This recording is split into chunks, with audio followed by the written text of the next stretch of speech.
March 2024, ayan o, 280. 280. Inflation tayo, di ba? Nasa 4. 280 sila.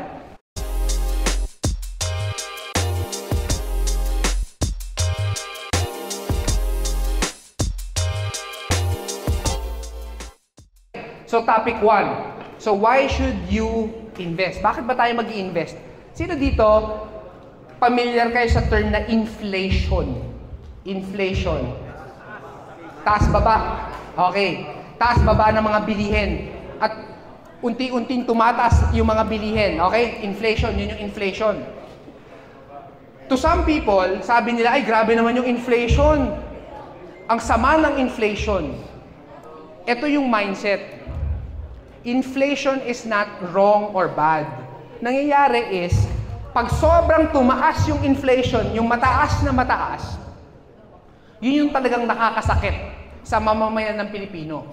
Pero generally, yung inflation is talagang tumataas. So it's normal that inflation goes up.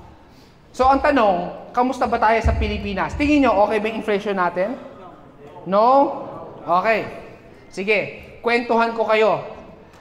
Tama kayo nung sinabi nyo no nung last year. Parang mataas yung inflation last year mas mataas. Pero medyo ngayon, medyo mas bumaba na. Nasa almost 4 na tayo, around 4. So, somehow okay tayo. Good job, Philippines, di ba? Pakita ko ng quick graph. Ayan o, inflation, March 2023. Ayan o, mataas o. Nakita nyo? March 2023. And then ngayon, nasa 3.4. Ganyan. So, at least, okay. Kasi the relative number ng inflation na okay is around 4. So, ngayon, so okay yung ginawa ng Pilipinas. So, even yung sa 5-year graph natin, ayan. So, nung 2019, before pandemic, tumaas yung inflation nga natin noong 2023, pero ngayon, bumaba na. So, good job, economist.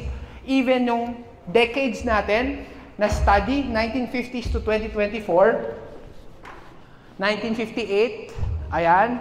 Tapos, at least na baba natin. So, feeling natin tumataas yung mga bilihin, tama? Pero, if we compare to our regional peers sa ibang mga bansa, they got it worse. Kaya ako pinapakita to kasi sometimes, grabe naman sa Pilipinas, ganito yung ekonomiya, mahirap siya. Pero, kumbaga lahat ng bansa may mga ganong pinagdadaanan. Para at least makita rin naman natin, okay, it's not totally bad here in the Philippines. Oo, hindi naman siya worse. Tama. Eto, magpapakita ako ng flag. Sino may alam ta? Argentina. Okay. Argentina. Tingnan nyo yung inflation ng Argentina. March 2023, March 2024, ayan o, 280. 280. Inflation tayo, di ba? Nasa 4. 280 sila. Ito yung 5-year graph. Ayan o. Kita nyo, biglang tumataas. Ayan. O, next country. Guess. Venezuela. Parang alam ko, pag naririnig ko Venezuela, dun maraming Miss Universe eh. Tama na. No, Venezuela.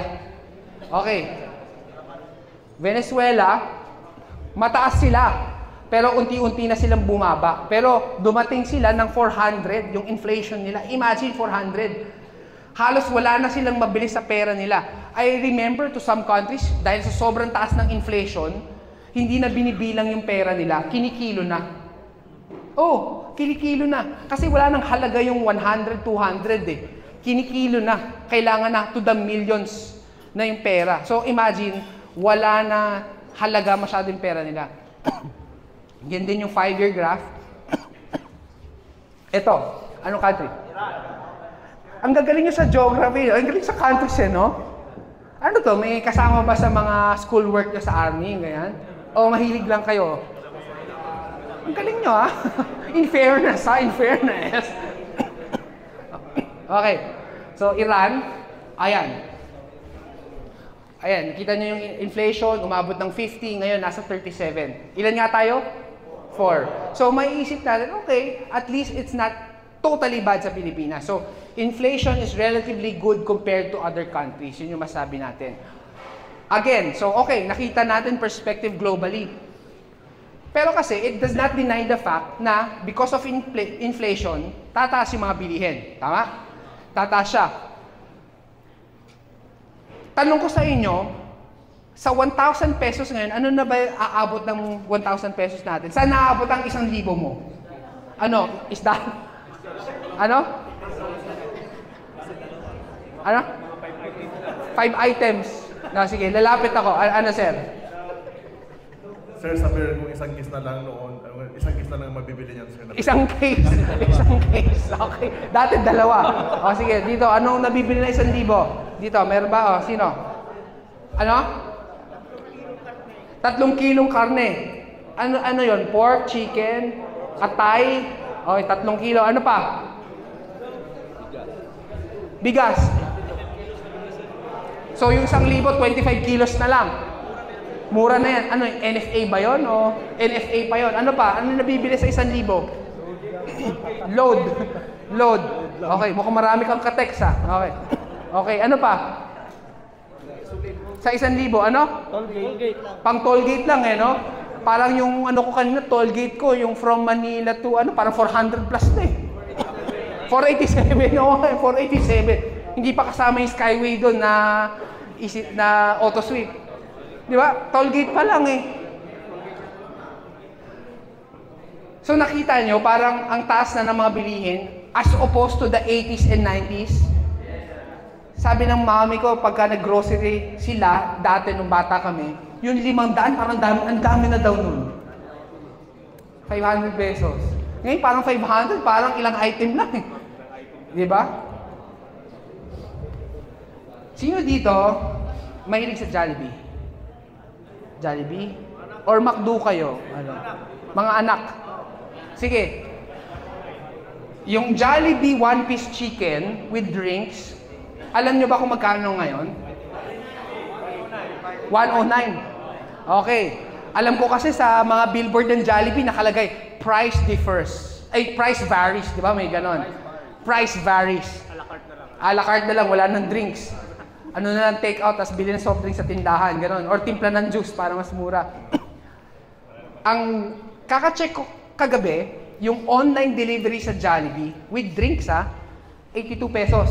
82 pesos solo, 116. Ganyan na kamahal Pero nung 90s, naalala ko nung bata ako, and siguro nung mga mas bata tayo, one-piece chicken, Jollibee, 39 pesos. Sino naabutan nyo yan? 39 pesos yung Jollibee.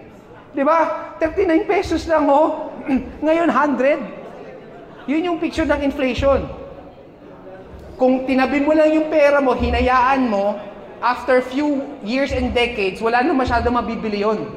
Kaya importante yung investing kasi yung pera mo lumalaki.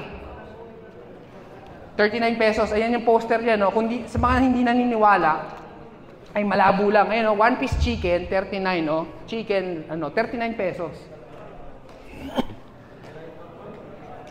Baka to some of you, Neil, hindi kasi ako nagja-Jollibee Uncle John, mini-stop chicken. May mini-stop chicken. Uncle John, meron. Dati nung bumibili ako, years ago, 65 pesos lang Ngayon parang, 80 na yata 82. So bottom line, kahit wala tayong gawin, tataas yung mga bilihin. It will just go higher and higher and higher. And my point there is, inflation is something that we cannot control or we cannot change.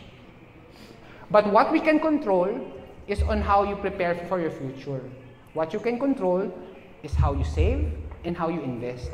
Kasi hindi mo naman pwede, inflation, stop. Hindi naman No, stop. Inflation, stop. Hindi naman Tataas ang mga bilihin whether you like it or not.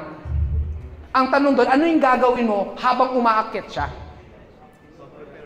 Siyempre, sasabayan natin with investments. That's why we will learn how to make money grow.